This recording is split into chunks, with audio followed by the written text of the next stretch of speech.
Greetings, freaks and foes. This is Vlad the Lad, and we have a lot to go over today. Not a new champion, no reaction today, but something different. Hey ho, let's go. This is my violent show. Hey ho, let's go. So first of all, if you haven't already, consider to help me out with the YouTube stuff. You know how that works. I'm still pretty small and it really makes a difference, and I would really appreciate if you would, but only if you enjoy, of course. Yeah, what we're going to do today is we're going over all of the 17 new cards, like 7, it's a whole lot. Actually, it's 2 from each region, besides Noxus, I think. Yeah, it's 3 from Noxus.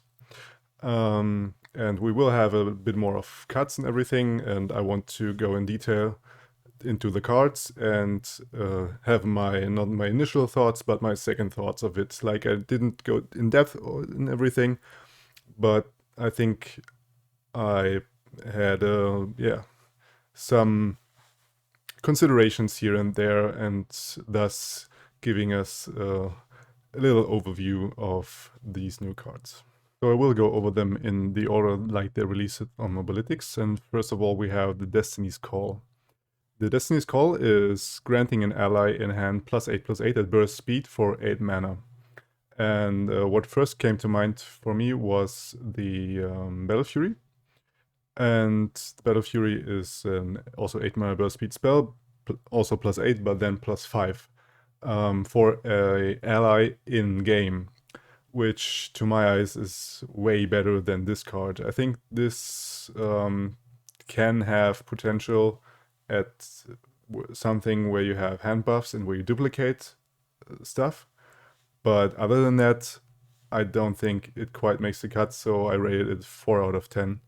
I don't think it will see that much play, but we will have to see. Then we go on with the Startipped Peak.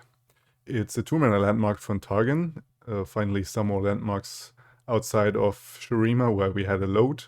I mean, to be fair, we had some in Freljord, but now we have one in Targon, which is also having a countdown with a new keyword. And after the countdown of 2, after 2 rounds, it creates 2 random celestial cards that cost 3 or less in hand. So it has the same effect like Spacey Sketcher, for example, but it's 2 of them. But and I think the reason why this isn't very good is because it's random. The key card from why Spacey Sketcher is so good is because you get to choose between 3. Like, it's also random, of course, because it's from the Celestial card pool. It's one of those cards. But you have to choose between 3. And now you get 2 random and you have to pick them. So there is no way around it. It can find a home, maybe in something where you have synergy with the messenger, or if you have a very aggro type target list, maybe with Zoe, where you need very diverse cards and everything, there it can definitely shine. But outside of that, I don't think you really want to play that. I mean, you get card advantage in a sense, where you get 2 cards for 1 after 2 rounds, but it's also slow in a sense. So it's kind of denying itself being aggro and having fast speed or fast-paced followers, which are the 3 or less from the Celestial pool, right? So yeah, that's the Startipped Peak. Oh, I forgot. For me, it's a 5 out of 10 because of that. Then we have the Lost Witches, which for me, at first glimpse, was super sweet. Where you have a 4-mana burst speed, draw a treasure. If there aren't any to draw, create 2 treasures in your deck instead. And at first glimpse, I thought you draw 2 treasures, and I already wanted to rate it an 8 or a 9 of 10, but it's only 1 treasure, but still neat. I was going with, or is it 6 out of 10? Because it's still versatile. I mean, if you have the Shipwreck Horror, which obviously gives you those sweet, sweet treasures, which are mostly OP in like special or not special situations, but in certain situations, they can be devastating. If you have the Keelbreaker and you wipe the whole board and you need it in that moment, this can be like enormous at that point. And here you can create 2 treasures actually in round 3 if you bank spell mana. And this is something insane, considering that if you, like what you have to keep in mind is that if you toss the treasures in your deck, instead you get them into your hand. So by having those treasures early in the deck and then you toss them, you just draw them instead. And then you have like value power exploding at that point. This is why I gave it the 6 out of 10 there, the Lost Riches. Then we have the Loaded Dice, which I really, really like. Is this 4 mana slow speed spell, an epic, and for me, one epic that's actually viable. And it says for the rest of the round, when you damage the enemy nexus, nab 1. And this is sick. Like imagine this with Parlay, imagine this with Warning Shot, imagine this with the Ballistic Bot and his spell he's casting and dealing damage, 1 damage. And all of these cheap things just nab you 1. And this can be in various scenarios really good. And obviously when you have this card, or if you go for the nap plan, you also want the Black Market Merchant, which is even better with this card. Now, I mean, he already was good, and now he's getting even better. And this can also be good for mill tax, and I definitely will look into that. What I forgot to mention is the Powder Monkeys. This is also something, if you have Powder Monkeys on the board, they die, they do 1 damage, and then you nab 1 again. Because keep in mind, all these spells that I mentioned, they nab you 1 for free, plus the attack you do afterwards. So this can lead to so much draw and just milling the enemy. And that's why I really love that card, and I gave it a 7 out of 10. Then we have the Shadow Apprentice, which is a 1 mana 1/1 elusive from Ionia. It says, when I'm summoned, grant me +1/+1 if an ally has Ephemeral. And I think that's trash. Why? Because we have the Nevari Blade Scout, which is a 2 mana 2/1, 1 mana 2/1 with elusive when he's summoned. And what you want with elusives is to have more attack. So this being a 2/2 is just not good. And the condition for it is just too out of nowhere, right? This only can be good at certain archetypes where you go for the ephemeral plan and then play this. And I mean, even in this, I think you wouldn't play this because it's just a 2/2 for, yeah, it's a 1-drop, and you shouldn't, or you don't want to play this. I mean, if this would be a 3/1 instead, this could be really good. But the fact that it gets +1/+1, so 1 more health, you don't really care with the elusives for health, right? So I don't ever see that seeing any play, which is why I gave this a 3 out of 10. Then we have the second Ionia card, which is the Field Musicians. 4 mana 1/4 with Attune. Finally, we see some Attune again since the Bilgewater release. And it says, each round, once you've summoned 3 other allies, refill your spell mana and draw 1. And this is super nice. Of course, the 3 other allies is hard to pull off, but in the right deck, this can be a super legit engine. And I love to have engines, like I mentioned in my last video, where you just create value over and over. And this can be obviously really good synergy with the Eye of the Dragon, where you get the Dragonling after casting 2 spells, and then the next round you summon the Dragonling, and then you just have to summon 2 more units. And with a like cheap base deck, where you have this, and maybe you have spells in Demacia and the likes, where you use spell mana to cast units, this can be devastating.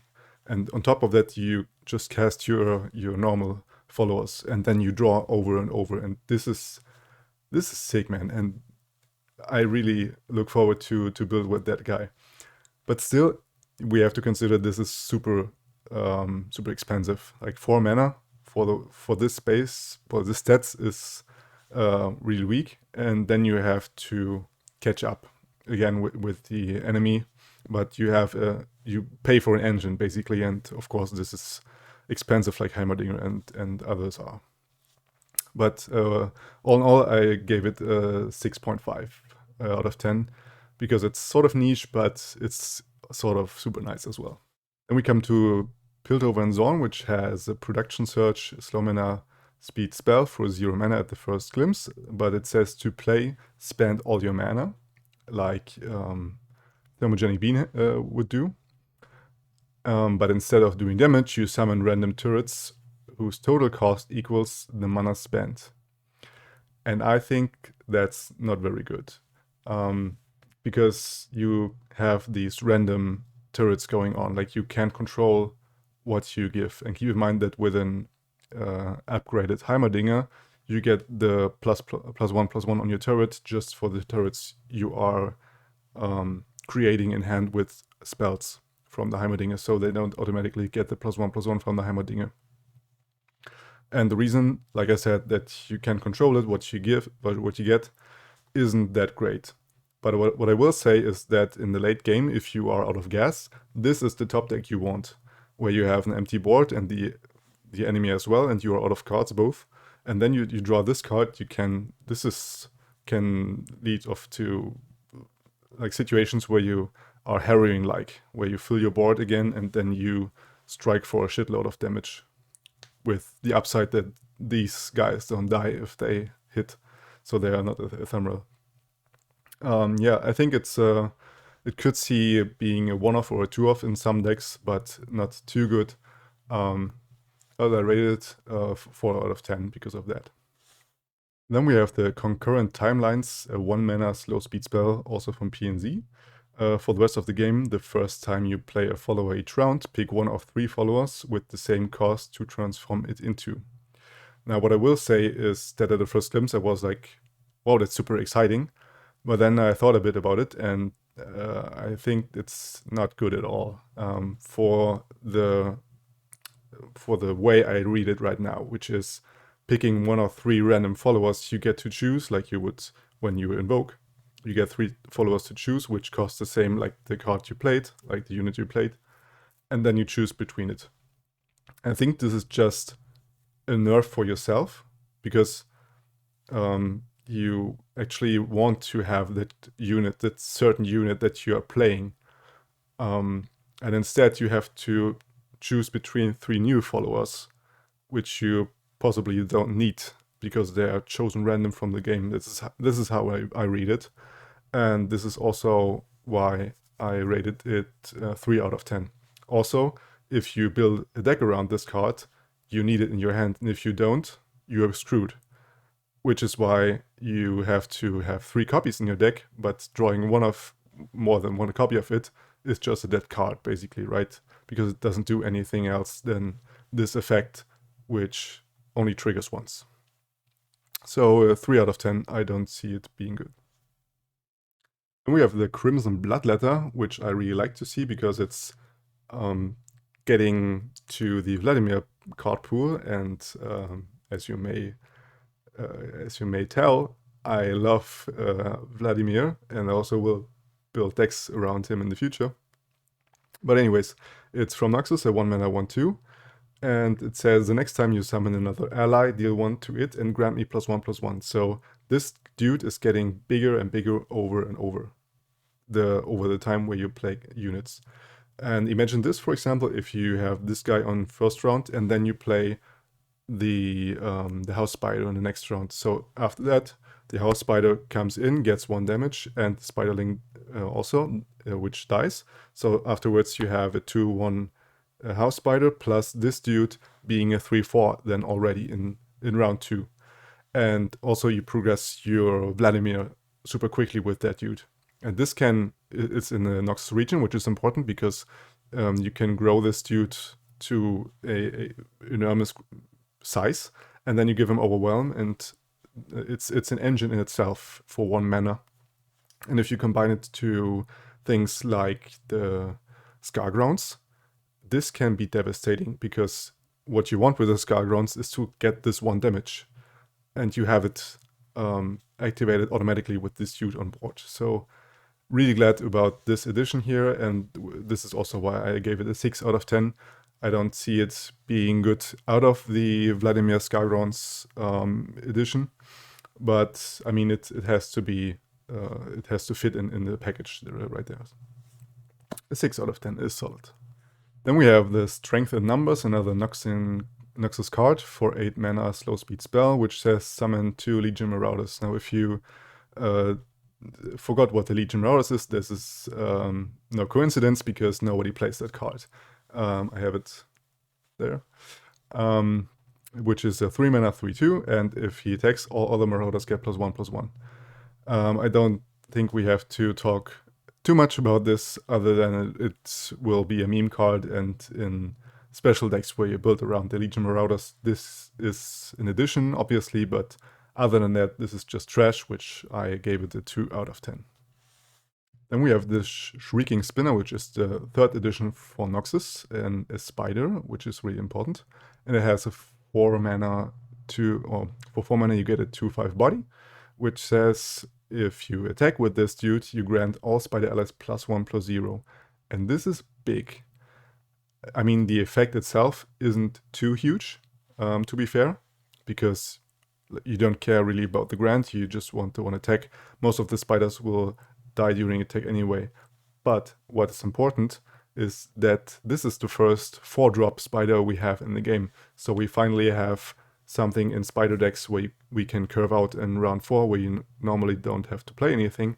You can drop this huge dude, which has 5 health, and when you have in turn 4 and you attack that round, it's really likely that this dude survives and gets to attack another round to pump up your spiders again.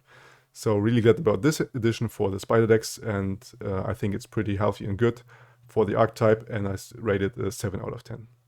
Then we have the Soulspinner, which is another spiderling, or spider, for 3 mana 3/2 from Shadow Isles this time, and says when I'm summoned, grant me +1/+1 and fearsome if an ally died this round. Now, I'm not too sold on this. I don't know, I couldn't really rate it that well, which is why I gave it a 5 out of 10. I mean, the fearsome keyword can go places in certain builds where you go with the Frenzy Skitterer and the likes, but I don't know if a 3 mana 4/3 body is already pretty vanilla. And then having the fearsome keyword on top of it with this condition isn't too good. So I think they could have gone for a 3/3 body even. Probably. Maybe it would be too strong then, but like this, I just see it to be too weak, which is why I gave it the 5 out of 10. And we have the card I'm most excited about, which is the Sea Scarab. And it is, ladies and gentlemen, a 2 mana sea monster. Yes, you heard that right. And it's a 1/2 body from Shadow Isles with Deep. So this dude gets actually +3/+3 when you are deep. And it says when another ally dies or last breath. So if this dude dies, toss 1. And this is huge. First of all, you maybe want to include this also in the normal deep decks, but where I think it really shines is in what I like to build as well, the all-in Maokai decks, where you have this dude and then you have Maokai on board, and every time you, obviously the Maokai effect is that you summon the Ephemeral Challenger unit, which definitely dies this round, so you toss another one. And with Maokai, you toss 2 already. So with this dude on board, or if you have more of them on board, you toss a shitload, and the level up from Maokai gets super, super fast. And thus obliterating the enemy deck, besides the 4 cards. And this can be devastating. The only downside I see with the Sea Scarab is that now the Slaughter Dogs get super... or like not super, but they get a huge nerf from this, because you really don't want to have this sea monster out of your Slaughter Dogs. So yeah, but anyways, I'm pretty happy about this edition, and I'm looking forward to build around this dude, and this is why I'll give it an 8 out of 10. Then we have the Dragon Chow, another card I really love from design-wise. I have it in the thumbnail as well. This is just gorgeous. It's a 1 mana 0/1, and it says when you play a dragon, it strikes me and you draw one. From Demacia, by the way, we're already in Demacia. And at the first look, it's a bit weird, because he actually doesn't do anything. So, but if you think about a bit about it, it's something you need to sustain, and this is something that the dragon archetype lacked, which is I really like about this edition as well. You have a 3 health body to block with at 1 mana, and it has some utility later in the game where you have your first dragon out, which then strikes this, and by striking it, it kills it, and with a Fury keyword, it gets +1/+1 directly. This is how I read it, at least. I haven't checked any internet stuff about the new cards, what it really does. This is just my second thought, right? And then you pump up with the Fury keyword, and then you draw one from the Dragon Chow. So it has some utility later in the game as well, not only blocking in the first place.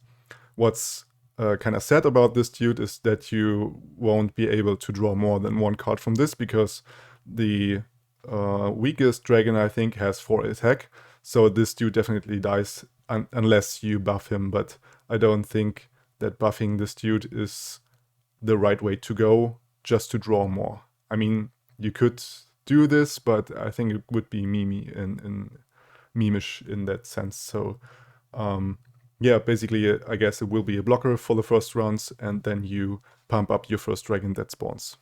And of course the rating is the 7 out of 10 for me.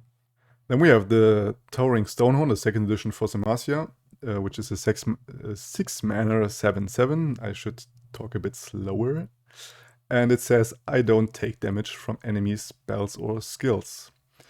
And when I saw this, I was hyped for a moment, but then I thought, is that very good? And then I thought, no.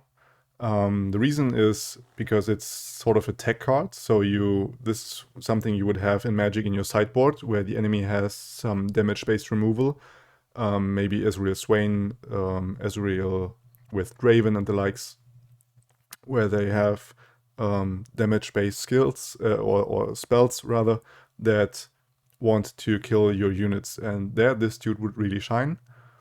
But the thing that makes this bad, I mean, you would think for 6 mana 7/7 is super good stats, but you get no keywords with it. And this is what I think the bad part about this, because for this mana, you really need a strong effect like Genevieve has, or Cytherea the Bold. Those are the Demacia 6 mana cards you want to play. And this dude, I'm not too sure. Probably not. So I gave this a 4 out of 10. Then we have the Astral Boon, which is 2 mana burst speed spell from Freljord. It says grant the top ally in your deck +2/+2, and if you're enlightened, you instead grant all allies in your deck +2/+2.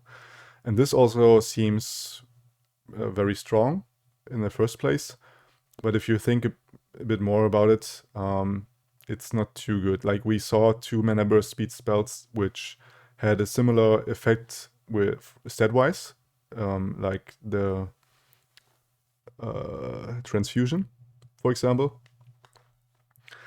And the thing is, if you are enlightened, you probably want to do other things than granting all allies in deck +2/+2. I think this is just too late in the game to have an effect like this, and the game is mostly over. So I had a hard time rating this. In the end, I gave it a 5 out of 10, because sometimes maybe you have this the allegiance from Freljord, the allegiance dude, where you buff your top ally +3/+3 and overwhelm, and then you grant him maybe another +2/+2. So this could be an addition where you pump up some super huge overwhelm unit where you OTK the enemy, or if you have some single decks, let's so to say, maybe the Fiora and the likes, where you want to pump up a specific unit, and you only have maybe 1 or 2 units in your deck, and you maybe want to draw him later then. So what I could think of in my second thoughts was this, but I'm not too sure if this is actually viable or not. So a careful 5 out of 10. And there we are already with our last card, which is the Spoils of War, a 3-mana burst speed from Freljord again. And it says grant an ally +1/+2, which is pretty bad. But if you plunder, you grant it +2/+4 instead. And I wasn't too sold on this either. And the reason for that is that health isn't super important, unless you want to protect a certain engine. So for example, if you have the Heimerdinger, if you have the Twisted Fate, if you want to protect your Zoe, for example, to get the level up, or your Teemo, which is where you build around puff caps, something like that. There you probably want to run this card to have more sustainability, because yeah, you pay less than the Targan card that heals and then gives +0/+4. But other than that, I don't see it being very good, which is why I gave it a 4 out of 10, maybe more attack card. And that's all I've got for you today. I thank you very much for watching at this point. I wish you a tremendously good day, and yeah, let me know what you think about these cards in the comment section down below. I really like to discuss with you about this, and this is where I'm gonna end it. So thank you for watching. We'll see us on the next reaction video, which will be probably tomorrow. Let's see about that. And until then, Lad out.